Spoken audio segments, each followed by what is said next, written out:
and welcome to another episode of High Stakes with Steve Rozenberg.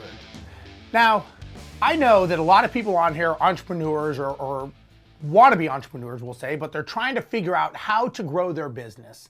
And a lot of times we all think that if we just work hard and we just try to really believe in what we're doing, well, everyone's going to follow along, right? You're going to be this person, the Pied Piper, right? Everyone's going to want to be a part of what you're doing.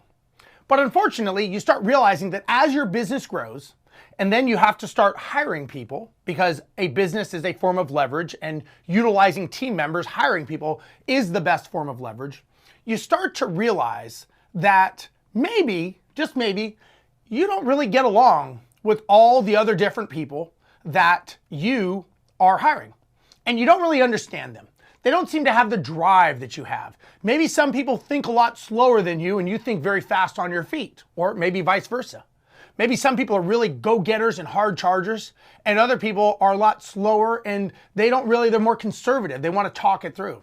And you get all these different types of people. And you start to think like, oh my God, am I crazy? Am I the one who has this wrong? Or maybe do these people have it wrong? And you start to go through these different things in your mind to understand, I just want to sell this widget or offer this service, but I can't do it because these people are just bringing me down. And then it starts to feel almost like adult daycare where you get other employees and they start not getting along with each other. They don't communicate well. And now you don't understand anything. And now it's just a big mess. And you're thinking, maybe I just need to go back to doing this on my own and just working my butt off for 14 hours a day. Or maybe I just need to go back and having a job.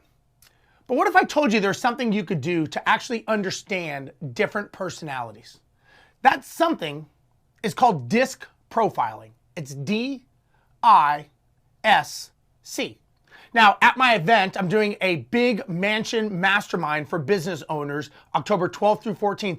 I'm going to have some of the best people in the world talking to business owners about disc profiling and about mindset. As a matter of fact, Kevin Elko, Dr. Kevin Elko, they call him the head coach. Why? Because he coaches head coaches, people like Nick Saban, Bill Belichick, other pro and collegiate college teams, as well as Nike athletes. When they get into a funk, how do they get better? And Kevin Elko is going to be at the event. Again, it's October 12th through 14th.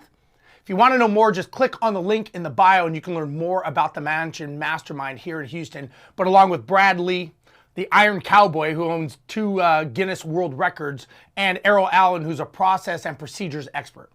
But let's talk about DISC, and let's talk about what DISC is. So when you do DISC, you have a D, you have an I, you have an S, and you have a C, okay? And each person is a variation of a few of these discs. For example, you may have a person who is a extrovert, which is probably a D and I are extroverts, and then an S and C are introverts. And I'm going to explain what they are. So the first one with a D, D is someone who's very dominant. They're very matter of fact. They're to the point. They want things done immediately and they want them done their way. They are very much, it's my way or the highway. You always know when you're talking to a D basically when you're emailing them or when you're text messaging them because they're bullet points. You may ask them 5 questions and their answer may be yes. Or how you tell them all about your weekend and their answer was, mine was fine, thank you. Very matter of fact, to the point. It's almost like they don't want to be your friend. They just want to utilize the relationship for what it's for. If you're a business relationship, that's what it is. If it's sales, customer, they're fine with that. But they just want to be very matter of fact and to the point. That's a D. You know that if there's an argument in an office, that D is going to win that argument. So you know most people that are Ds are going to be CEOs, maybe presidents of companies, people in leadership positions because they don't like to be wrong. They don't like to basically be told that they have to do it a different way. And they're okay with confrontation. As a matter of fact, they almost feed on confrontation. Now, the next one is the I.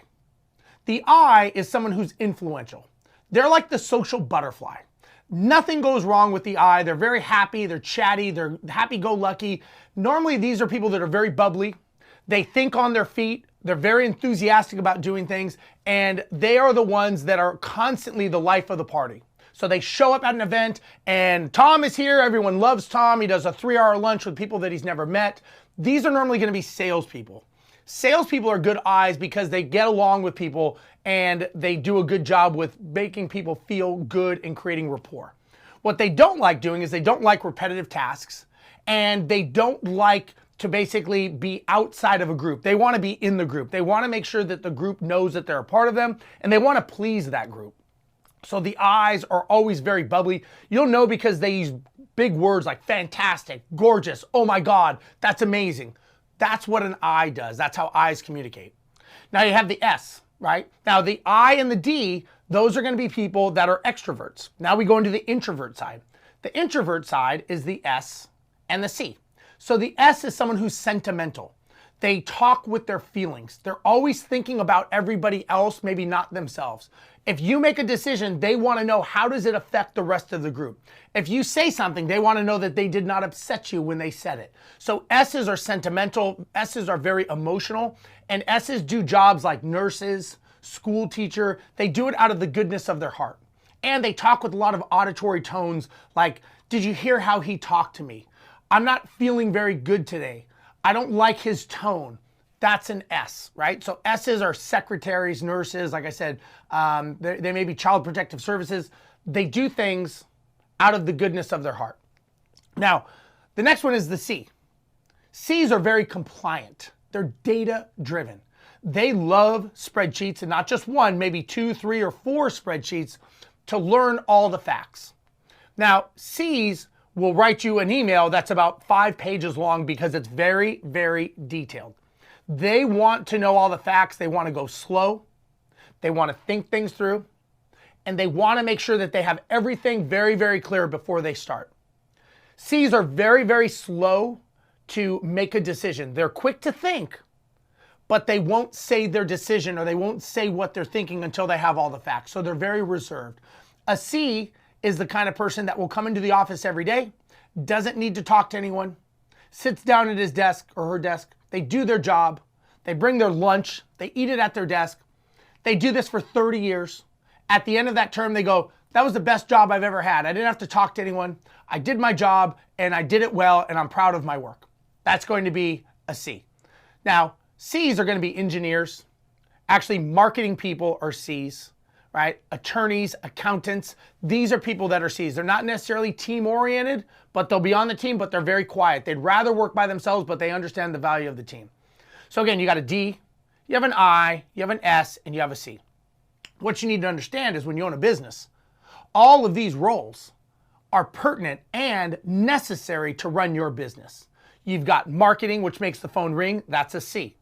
You've got sales, they answer the phone and they close the client. That's going to be an I with some D because you're not always going to be just one. You're not just an I. You're normally an I with something else. So normally a good salesperson trait is an ID. So you've got marketing makes the phone ring, that's a C. You've got sales answers the phone and closes the client, that's an ID. You've got marketing that does operations, that processes the account. That's going to be a C with some D in it because they've got to make some decisions. They've got to talk to clients. They've got to make some things happen without having to kick it upstream. And you want someone to make a decision. You don't want just people to get an analysis paralysis. And then you've got the S. The S could be the office person, the secretary. You've got all that. So your company is made up of all these people. Now the challenge is that if you don't know how to communicate to other people on your team, well, you are basically spinning your wheels because you need to realize that not all people will listen to you or get along with what you think. So you have to realize that when you're talking to a D or you're talking to a C or an I, you have to talk to them in their language because if you don't, they're not going to communicate with you. They're not going to get along with you, and they're definitely not going to want to listen to what you have to say. So always remember that when you're talking to people in your team and you're trying to grow your business, you have the D, you have the I, you have the S, and you have the C. And everybody is going to be different. You don't want all the people to be all Ds, right? Everybody being in a fist fight every freaking day. You don't want everyone who's a C, right? Because they would just do all the data and nobody would make a decision. The business is made up of a compilation of all these different discs. Now, what I recommend is when you interview people and you're going to hire, you figure out what disc is needed for that role, and then you interview based on the disc position. Yeah, you want to see the resume, but come on, let's face it. A resume is a glorified lie. I don't care about their resume. I want to know what type of person are they from their disc. I know if they're going to fit or not fit with some pretty good precision based on the disc profile. So just remember, disc is very, very valuable. It's very, very important. And it is something that you should be thinking about when you're interviewing and you're hiring people. So just remember that. Now, if you want to know more about my Houston Mastermind, like I said, click on the link. You want to learn from experts. This is October 12th through 14th in Houston. This is being done in a mansion in Houston, and I take care of everything for you. All you've got to do is show up and be ready to learn from people like Brad Lee from Lightspeed, Kevin Elko, who's a major coach of the coaches. You've got the Iron Cowboy, 2-time Guinness Book World Record holder, and Errol Allen, who's an expert on systems and procedures to show you how to make your business run without you. You want to learn from these experts? Click on the link to learn more. Just have a conversation, and let's see if you're right for the Houston Mansion Mastermind, and I look forward to seeing you there. This is Steve Rozenberg with High Stakes with Steve Rozenberg, and we'll catch you guys next time.